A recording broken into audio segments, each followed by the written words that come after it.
Hello, you wonderful people, and welcome to another episode of Untitled Reviews. This being a show where I talk about TV shows that are dramas. For today's episode, I'm going to talk about the season, potentially series finale of Beef. A great episode. A lot of really interesting things went down in this episode, so let's break it down. First and foremost, I love we have that opening, because I thought it was interesting. We're immediately picking up where, like, them crashing. I was like, okay, and we're focusing on the birds, and then the birds are talking to each other, being like, hey, I hope that, that male and that female been going at it. The male, he actually used to feed me. I hope he feeds me again. It's like, oh yeah, that lady, she pointed a gun, like she's kind of crazy and pointed a gun at my uncle. It's like, oh, did your uncle release poo-poo? It's like, I don't know, let's convey with the others. They start calling, and then they get a whole bunch of calls in response, and it's like, well, it's been confirmed that is what happened. So I was like, oh, dang.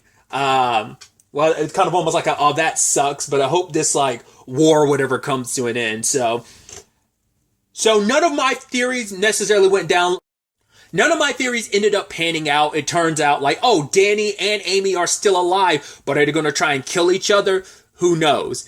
Danny saw the gun laying on the ground, and he turns and he sees like, okay, Amy's vehicle's over there, turns back, Amy's like on top of him pointing a gun. But luckily, because the Crows have beef with Amy and not Danny. In fact, they like Danny because he fed one of them, but they got beef with Amy. It end up attacking Amy, so Danny's able to get away. He's bleeding, she's hurt, and he's hurt. He draws her into a trap, pushes her down the hill, blames her, being like, why'd you make me do that? So he's trying to make it on his own, trying to call out for help.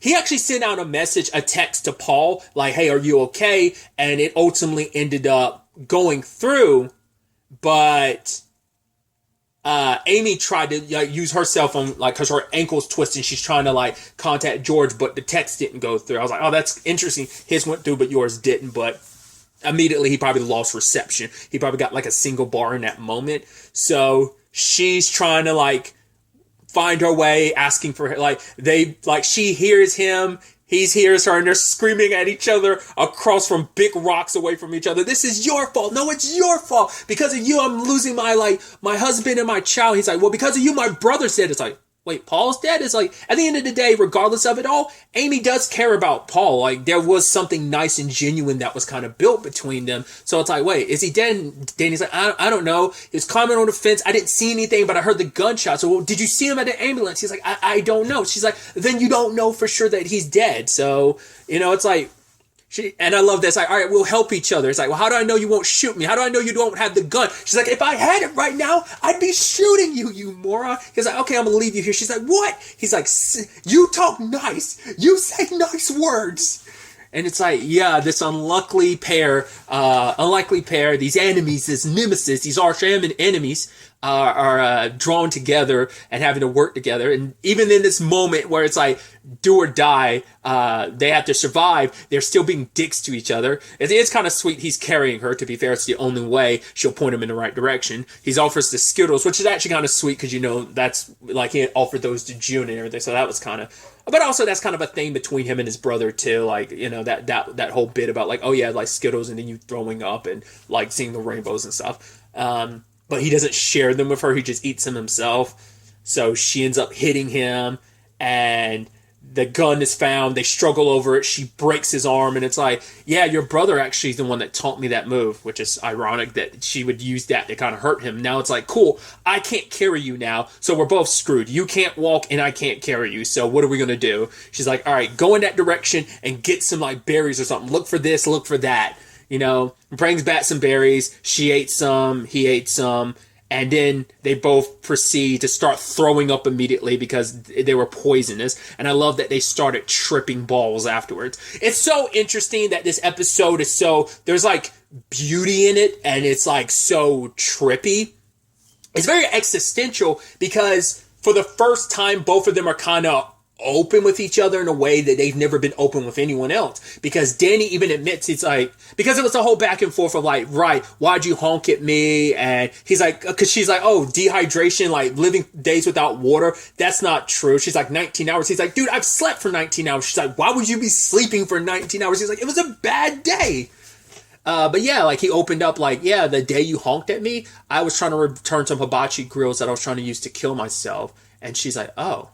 And he's like, yeah, the fact is that it felt like the reason why I was so angry because it felt like I couldn't return them. It felt like the universe was telling me, go ahead and knock your. I didn't even realize that's what was potentially crossing Danny's mind, that the universe is telling you, no, you need to keep these. Go ahead and unalive yourself. I was like, Jesus. And even Amy's kind of wondering, is that's what's happening right now? Like, are we dying? Is this the universe's way of kind of getting back at us, saying like, it's the universe being like, no, you don't need to be here. You don't deserve to be here. And so, like, once again, they're tripping balls and they're talking to each other. Like, at one point, she points the gun towards Danny, but Danny's not actually there. He's behind her, and then she's like, not holding a gun, she's holding a tree branch. But they open up to each other in a way they've never opened up to anyone else, you know? And like that, once again, it was like this beautiful existential thing of like, obviously them talking about babies, because at one point, Amy talked about how when she had June, because she treated June like June was going to be my fix it all. Like whatever my issues were, like everything was okay because June was perfect, because she thought unconditional love was going to happen. Like, hey, I birthed something in this world that's going to love me unconditionally. But it's like, right. It does come with its conditions. So like, oh, if you hug me, and it's like, well, give me a cookie and I'll hug you. I love the whole conversation devolves into like, baby, serial killers are just babies with mobility and strength. But it is this thing that like love, it doesn't come unconditionally, and that reality is like, it's something that Amy thought when June was a baby, but as she's gotten older, she's come to realize that love, it comes with condition. All love does. There is that, even what is considered unconditional love still has conditions to it. Because Amy at one point talked about like, oh, finding home. You know, it's hard to, what was she was saying? Basically she was saying like, once you kind of have home, it kind of makes it easier to kind of, I'm a butcher it. I can't remember. It was all so philosophical and beautiful.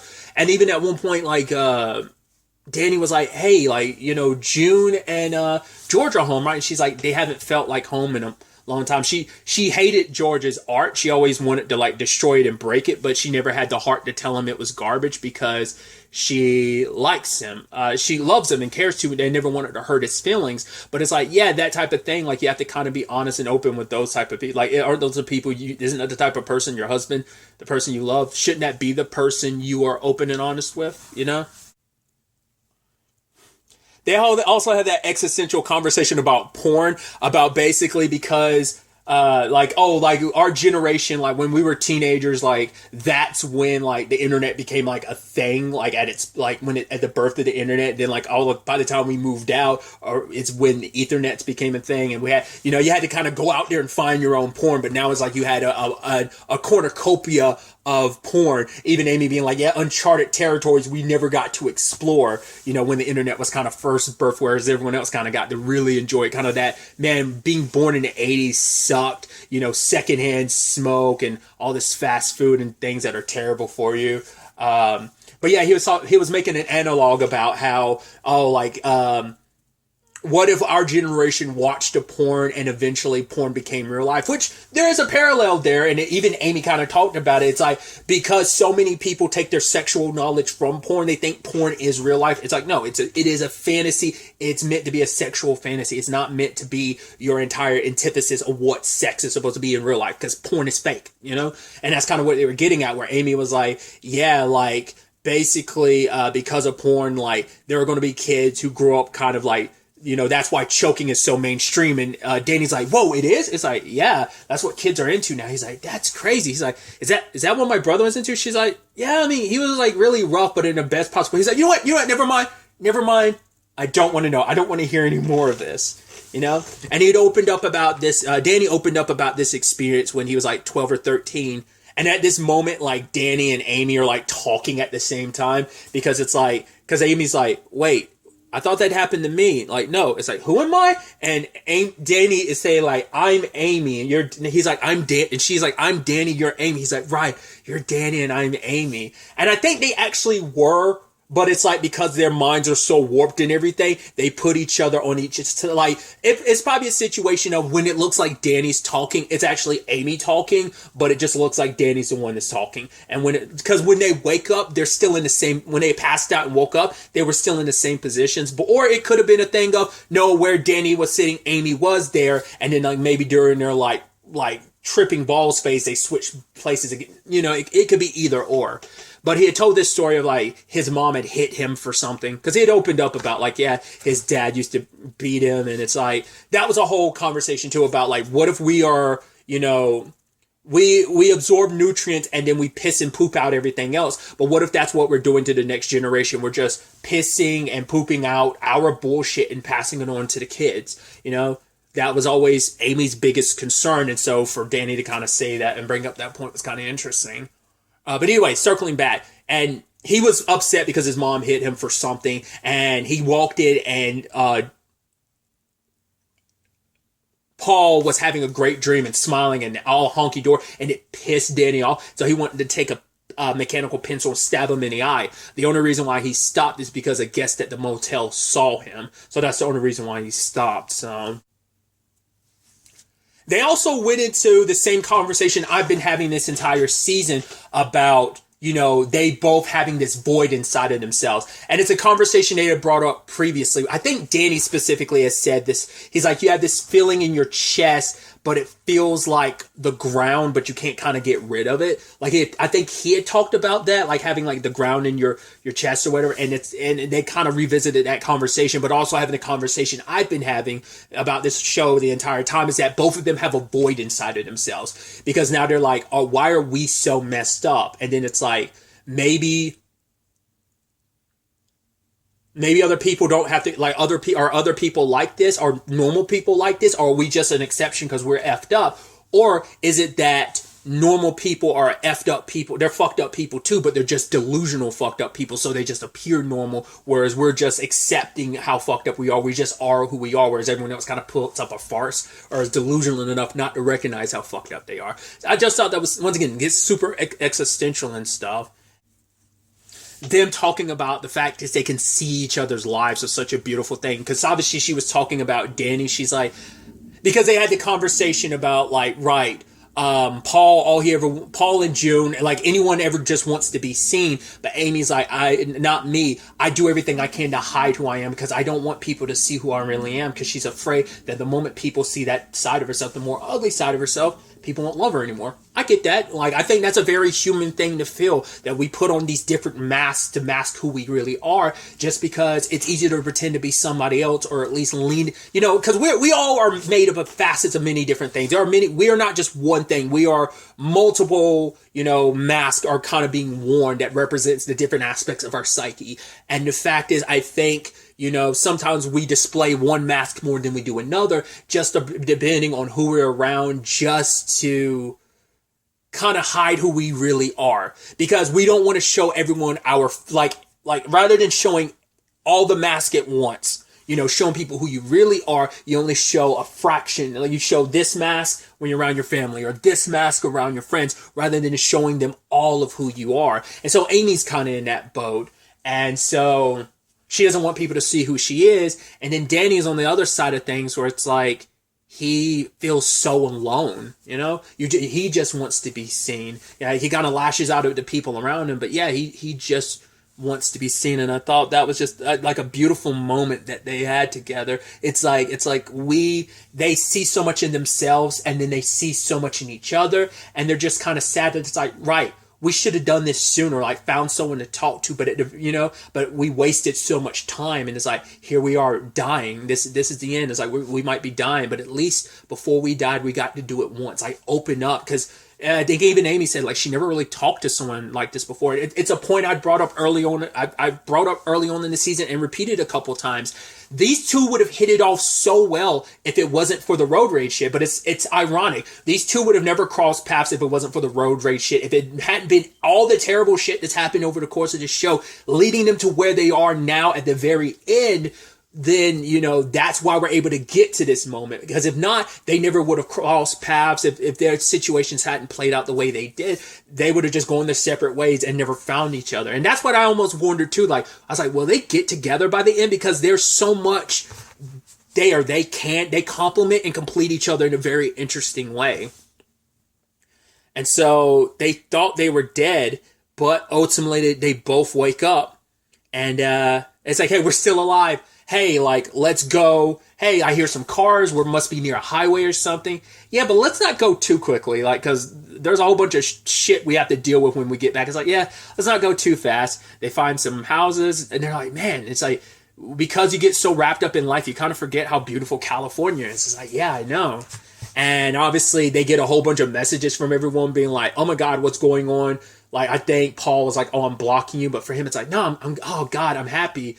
At least I know Paul's alive. It's like, well, let's go back to the shit show that is our lives. But Amy's even saying like, right, if you get a good enough lawyer, charges will get dropped and stuff like that. And Danny's like, no, I'll be okay. Whatever happens ends up being what will be. It's meant to be type of situation. Once again, it's so beautiful to see where they've come at so far at the end. But then George shows up and because the last message he got was Amy saying, Danny ran me off the road, which is not the case. You both ran off the road separately and just happened to, your own bullshit got in the way.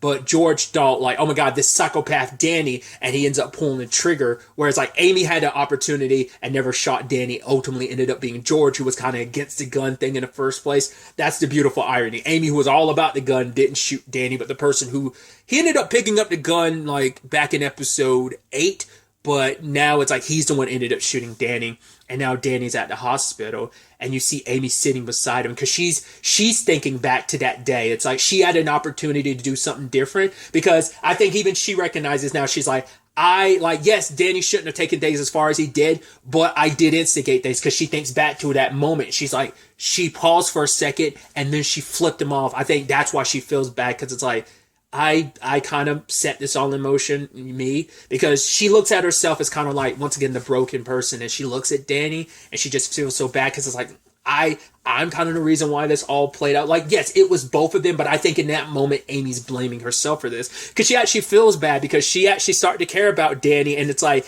hey, like we had a super cathartic moment.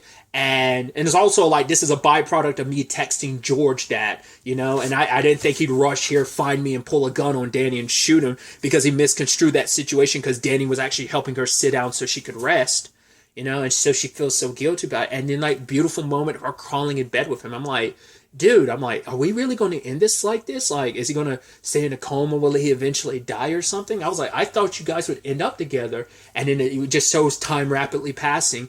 And eventually we see at the last second Danny's hand grab and touch her, and you're like, oh. And so part of me is like, who knows what life is going to be like, what Danny's going to have to deal with in the aftermath of all of that.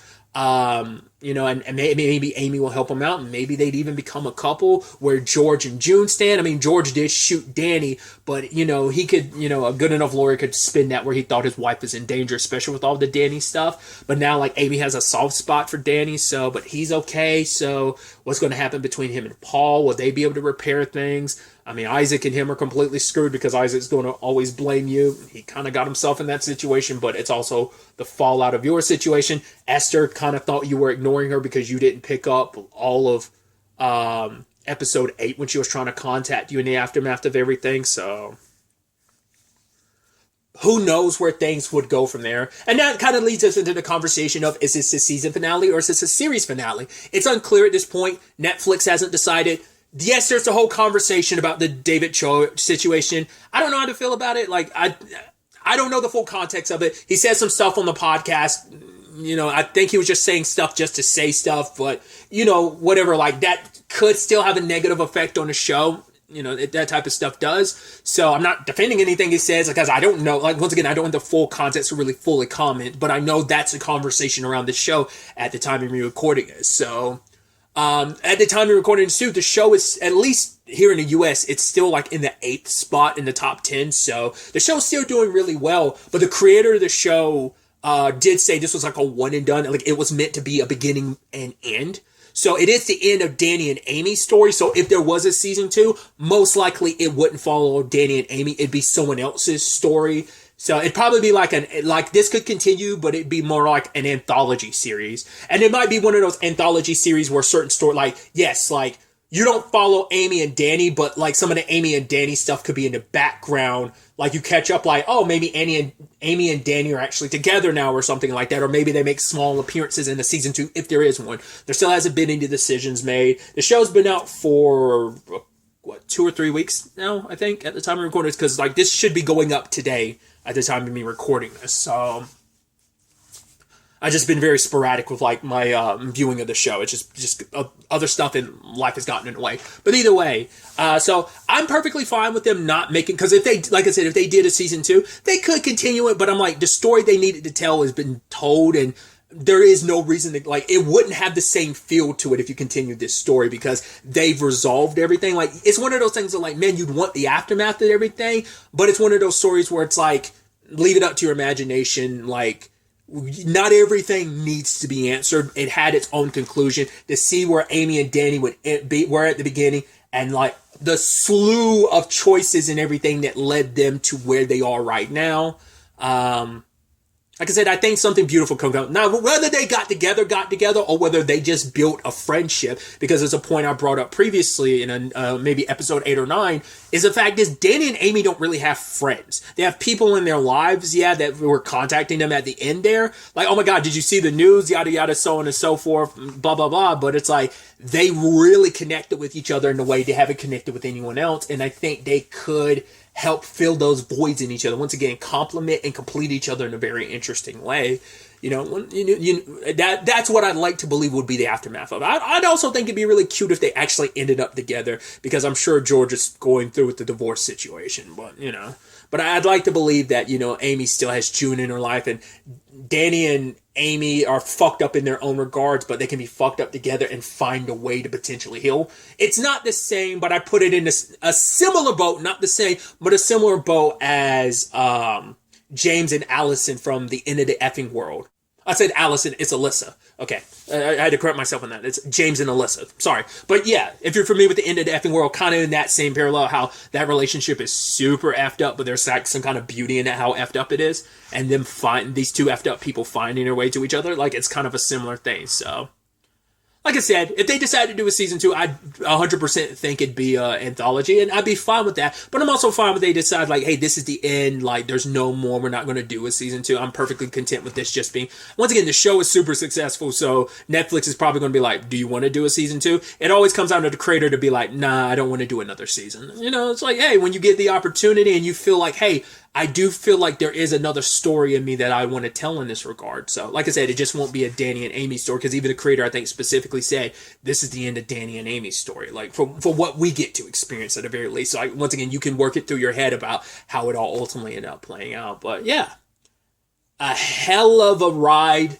If this is the end, like I said, I am satisfied. So, I mean, because even if this isn't the end, this story is ending here. So most of these characters, if not all of them, we probably wouldn't see again, even if there was a season 2. So to everyone involved, front of the camera, behind the camera in this season and potential series, this has been a hell of a ride. And thank you for this crazy ride. I wish everyone involved the best in their future endeavors. And so I'll kind of end things off there. So, but really that's all I wanted to talk about. Till the next time we meet, be happy, be safe, live life to the fullest, and enjoy it.